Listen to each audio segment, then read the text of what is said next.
சிவாஜிக்கு சந்தோஷம் தாங்க முடியாது. அவருடைய லட்சியம் இல்லையா தன்னுடைய தங்கச்சி டாக்டர் ஆகிட்டு. அதுக்காக அந்த புஸ்தகத்தை எல்லாத்தையும் மூட்டை கட்டி அனுப்பி வச்சுருக்காரு. தன்னுடைய பொண்ணு வந்து டாக்டருக்கு படிக்கிறதுக்கு அடி போகும்போது ஒளிமயமான எதிர்காலம் என் உள்ளத்தில் தெரிகின்றது அப்படின்னு பாட்டு சந்தோஷத்தோட பாடிட்டு திருமணமாகி அடி போகும்போது அப்படியே குங்குமச்சிலையே குடும்பத்து விளக்கே குலமகளே செல்க அப்படின்னு அந்த புகுந்த வீட்டுக்கு எஸ்எஸ்ஆர் வீட்டுக்கு அனுப்பிச்சி விடுறதுக்கு அப்படியே சோகமாக இருந்து அந்த பாட்டினுடைய கடைசியில் அந்த சோக பாட்டு 4 வரி வரும். அந்த கடைசியில் புஸ்தகத்தை எல்லாத்தையும் அப்படியே ஒரு மூட்டை கட்டி வைப்பார். அந்த புஸ்தக மூட்டையை எடுத்துக்கிட்டு தங்கச்சிட்டு வந்து என்னென்ன சீல் கொண்டு வந்துருக்கியா என்னது அப்படின்னு பிரித்து பார்த்தா புஸ்தகமாக இருக்கும். புருஷன் தாம்மா இது மாதிரி ஐடியாவே கொடுத்தான், படிக்கிறதுக்கு நீ கண்டினியூ பண்ணுவா அப்படின்னோடனே அவங்க தயங்குவாங்க. அதுக்கப்புறம் சரிண்ணா உங்களுக்கு இதுதான் நிம்மதி, இதுதான் சந்தோஷம், இதுதான் பெருமைனாக்க நான் படிக்கிறேன்னு திரும்ப டாக்டர் படிப்பை விஜயகுமாரி கண்டினியூ பண்ணும்போது சிவாஜிக்கு அளவிட முடியாத ஒரு சந்தோஷம் இருக்கும். அப்போ ஒரு பாட்டு வேணும் அப்படின்னு பிஎம் சிங் கேட்டிருக்காரு மெல்லிசை மன்னர்கள்ட்ட. அப்போ அந்த அந்த அண்ணங்காரன் குதூகலத்தோட பாடுறான். அப்படின்னும் போது கேள்வி பிறந்தது அன்று நல்ல பதிலும் கிடைத்தது இன்று அப்படின்னு ஒரு பாட்டு. அந்த பாட்டினுடைய ஆரம்பத்தை கொஞ்சம் கேட்டு பாருங்க. விசில் சத்தத்தோட, அதாவது சிவாஜி விசில் அடிச்சுட்டே வராராம், குதூகலத்தோட வராராம் சிவாஜி. அந்த பாட்டு ஃபுல்லாவே சிவாஜி நடந்துகிட்டே இருப்பார். சிவாஜிக்கு பின்னாடி தர்மி எப்படி நாகேஷ் நிற்பார் பின்னாடி, அது மாதிரி சிவாஜிக்கு பின்னாடி பக்கத்தில் அப்படின்னு நாகேஷனுடைய எக்ஸ்பிரஷன் அவ்வளவு பிரமாதமாக இருக்கும். இப்படியான ஒரு சூழ்நிலையில் கடைசியில் வந்து எஸ்எஸ்ஆர் வந்து எஸ்எஸ்ஆருக்கு தெரிஞ்சிடும் நம்ம அத்தான், அதாவது அக்கா வீட்டுக்காரர் வந்து இது மாதிரி இவ்வளோ கடன் வாங்கி படிக்க வச்சுட்ருக்காரு, வட்டிக்கு மேலே வட்டியாக வாங்கிட்டு இருக்காரு அப்படின்னு சொல்லி தெரிஞ்சுக்கிட்டு எம்ஆர் ராதா கிட்ட வேலை கேட்பாரு. எம்ஆர் ராதா வந்து அந்த கடத்தல் பிஸ்னஸ்க்கு வந்து பயன்படுத்தி மாட்டி விடணும். அதான் எப்படியாவது சிவாஜி குடும்பத்துக்கு அவமரியாதையை தேடித்தரணும் தானே எம்ஆர் ராதா துடிச்சிட்டு இருக்காரு. வசமாக வந்து மாட்டினாண்டா பசுபதி அப்படின்னு சொல்லிட்டு எஸ்எஸ்ஆரை கூப்பிட்டு போய் வேலைக்கெல்லாம் ஏற்பாடு பண்ணி அட்வான்ஸு 300 ரூபா கொடுக்க, அந்த 300 ரூபாயை கொண்டு போய் வட்டி காசை அந்த பட்டாணி கிட்ட கொடுக்க, அந்த பட்டாணி வந்து இது மாதிரி வட்டி காசை கொடுத்துட்டாருப்பா அதை சொல்கிறதுக்கு தான் வந்தேன்னு சொல்ல. அந்த தருணத்தில் தான் ஏவிஎம் ராஜன் வெளியூருக்கு போய் வேலையெல்லாம் பார்த்துட்டு காசு சம்பாதிச்சுட்டு இருப்பார். அந்த காசை மொத்தத்தையும் அப்படியே கொடுத்து கடன் அடைச்சாச்சு அப்படின்னு சொல்லிட்டு சொல்லும்போது சிவாஜி அப்படியே நெகிழ்ந்து போகிற அதே சமயத்தில் இவனுக்கு எப்படி பசுபதிக்கு எப்படி எஸ்எஸ்ஆருக்கு எப்படி இவ்வளோ காசு வந்துச்சு அப்படின்னு சிவாஜி யோசிப்பார். அந்த சமயத்தில் வந்து எஸ்எஸ்ஆரை வந்து பெங்களூர் அனுப்பிச்சிருப்பாங்க. பெங்களூர்லேருந்து அங்கே இருக்கிற எம்ஆர் ராதா ஒரு ஆள் ஒருத்தர் வந்து ட்ரெயினில் ஏற்றி விடுவார். அங்கே இன்னொரு பொட்டியையும் உள்ளே வச்சுருவார். உள்ளே கடத்தல் பொருட்களாக இருக்கும். போலீஸ்க்கும் தகவலே கொடுத்துருவார். அடுத்த ஸ்டேஷனில் போலீஸ் வந்து எம்ஆர் ராதாவை பிடிச்சிடும், இவங்கள எஸ்எஸ்ஆரை பிடிச்சிடும். அங்கே தப்பிச்சு ஓடுவார். தப்பிச்சு ஓடினா இன்ஜின் டிரைவர் சிவாஜி பிடிங்கன்னு போலீஸ் கத்தா டக்குன்னு சிவாஜி பிடிச்சிருவார். யாரான்னு பார்த்தா தன்னுடைய பொண்டாட்டியோட தம்பி, தன்னுடைய மச்சினையே பிடிச்சி தரக்கூடிய ஒரு நிலைமைக்கு ஆளாயிருப்பாருங்க. போலீஸ் அரெஸ்ட் பண்ணி கொண்டு போயிடும். இங்கே டாக்டர் பட்டம் வாங்குகிற அந்த தருணம் விஜயகுமாரி. அந்த சமயத்தில் சிவாஜி சார் சோகத்தோடு வருவார். அண்ணே அவர் எப்படியாவது வந்துடுறேன்னாருண்ணே, நான் உள்ளே போகிறேன், அவர் வந்தால் கொஞ்சம் இங்கே நின்று கூட்டிகிட்டு வானே அப்படின்னு சொல்லுவாங்க. ஆனால் தங்கச்சிக்கிட்ட இது மாதிரி அரெஸ்ட் ஆகிட்டாருமா, நான் தான் பிடிச்சி கொடுத்தேன் அப்படின்னு சொல்ல முடியாமல் ஒரு நிலைமையில் இருப்பார். அப்போ ரங்காரா வந்தோன்னா என்னப்பா காரியத்தெல்லாம் சாதிச்சுட்டு போல இருக்கு, தங்கச்சி டாக்டர் ஆகிட்டா அப்படி இப்படின்னு சொல்லிட்டு இருக்கும்போது இது மாதிரி பசுபதி இது மாதிரி ஆகிடுச்சு, இது மாதிரி நல்லா இருக்கு அப்படின்லாம் சொன்ன உடனே எந்த ஸ்டேஷனில் பிடிச்சாங்க அப்படின்னு கண்டோன்மெண்ட், பெங்களூர் கண்டோன்மெண்ட் ஸ்டேஷனில். சரி நான் பார்த்துக்கிறேன், நீ அட்டன் பண்ண போகல அப்படின்னு சொல்லிட்டு நேராக இவர் அங்கே போக ஜாமீன் போட்டு அவரை வெளியில் கூப்பிட்டு வர, என்ன நடந்தது உண்மையை சொல்லு அப்படின்னு எல்லா விஷயத்தையும் ஸ்ரீரங்காராவை கேட்க, அப்போ அவருடைய பையனை பற்றியும் எம்ஆர் ராதா பற்றியுமான விஷயங்களை சொல்ல, நேராக அந்த ஆஃபீஸ்க்கு போய் அங்கே இருக்கிற ரெக்கார்டுகள் தஸ்தாவேஜுகள் எல்லாத்தையுமே எடுத்துக்கிட்டு வந்து போலீஸில் மாட்டிக்கிட்டுருக்காங்க. எல்லாத்தையும் எடுத்துகிட்டு ட்ரெயினில் கிளம்பி வருவாங்க.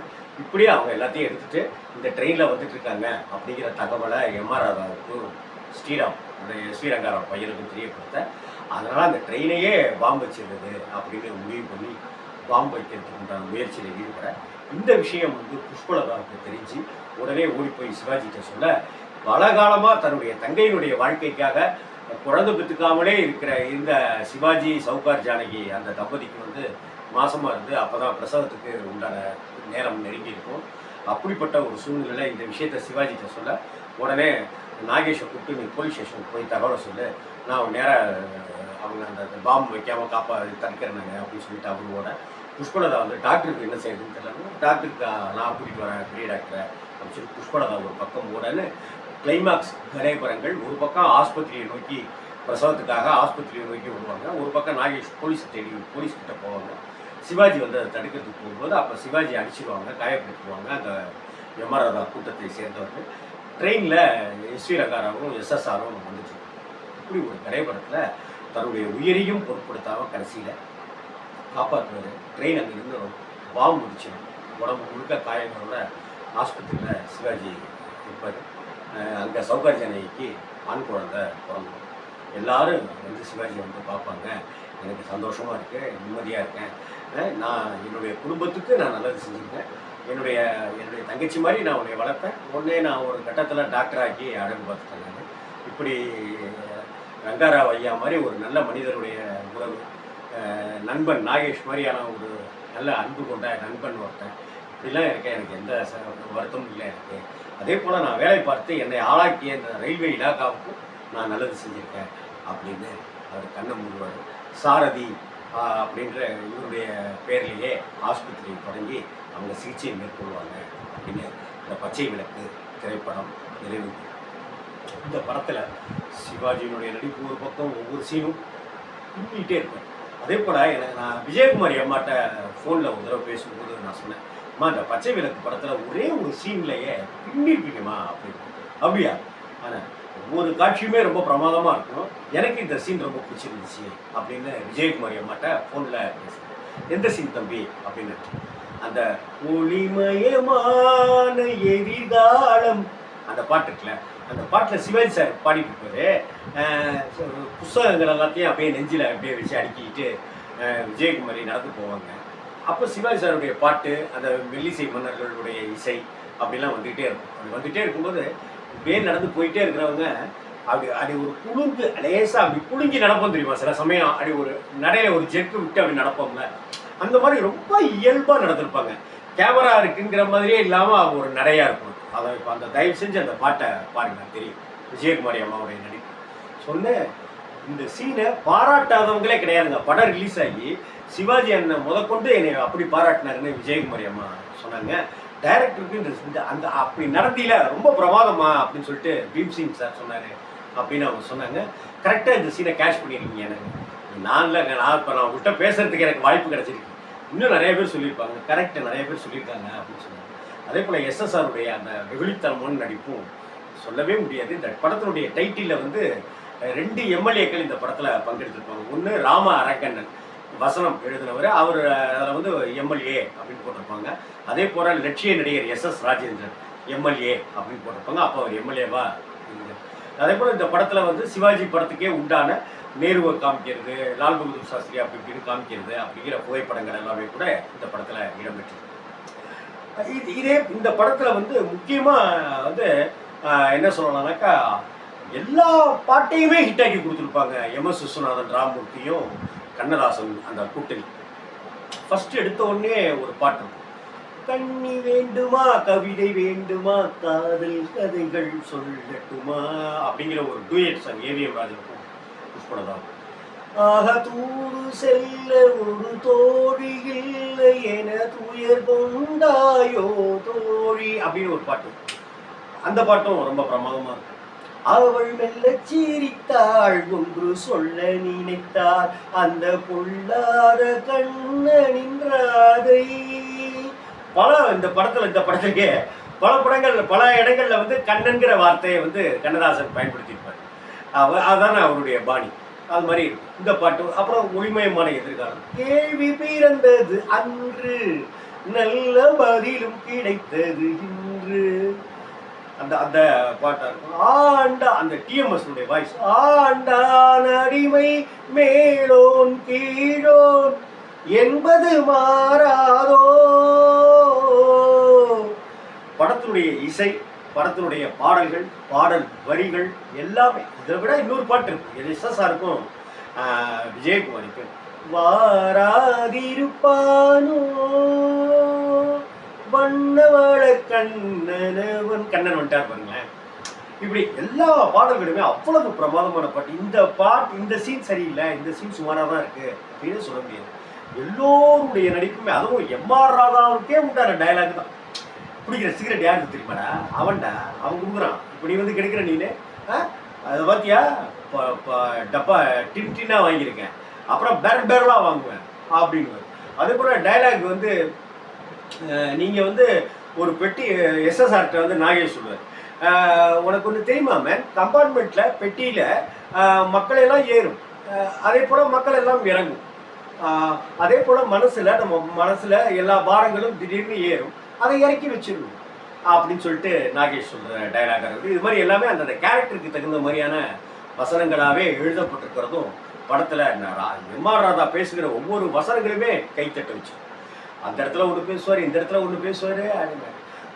நீ உங்கள் அப்பா கிட்ட சத்தம் போட்டு நீலாம் ஒரு அப்பாவா அப்படி இப்படின்னு எதிர்த்து பேசுனதெல்லாம் கேட்டேன் நான், ஆனால் தோற்று போயிட்டு வந்து நிற்கிறேன் நீங்கள் அப்படின்னு.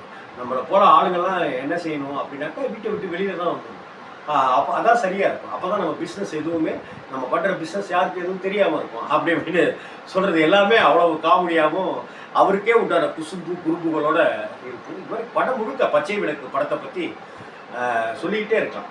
என்னுடைய திரையுலக எனக்கும் திரையுலகுக்குமான சினிமா படங்களுக்குமான அந்த தொடர்பில் வந்து பச்சை விளக்கு என்னுடைய வாழ்க்கையில் ஒரு மிக முக்கியமான படம்ன்றதை நான் உறுதியாக சொல்லுவேன். ஏன்னா என்னுடைய அரைநிஜார் பருவத்தில் நான் சேமித்து வைத்த பாடல்களில் அந்த கேள்வி பிறந்தது, வாராது போனோம், அவள் மெல்லச்சிரித்தால் தூது செல்ல அப்படிங்கிற பாடல்கள், அந்த படம், சிவாஜி சாருடைய நடிப்பு அவ்வளவு யதார்த்தமாக இருக்கும். சிவாஜி சாருடைய நடிப்பெல்லாம், அவருடைய காஸ்டியூமும் அவ்வளோ அழகாக, சிம்பிளாக ரொம்ப யதார்த்தமாக இருக்கும்.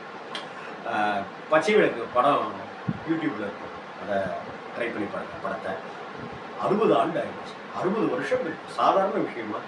ஒருத்தருடைய வாழ்க்கையில் 60ஆம் கல்யாணம்ங்கிறது, ஷஷ்டியர்த்த பூர்த்தி அப்படிங்கிறது எவ்வளவு முக்கியமான விஷயமோ, அதே போல் ஒரு படம் ரிலீஸ் ஆகி 60 ஆண்டுகள் கடந்தும் கூட இவ்வளவு விஷயங்கள் பேசுறதுக்கு இருக்குது, இவ்வளவு பாடல்கள் தேனாக இருக்குது அப்படின்னாக்கா அது எவ்வளோ பெரிய விஷயம் இல்லை?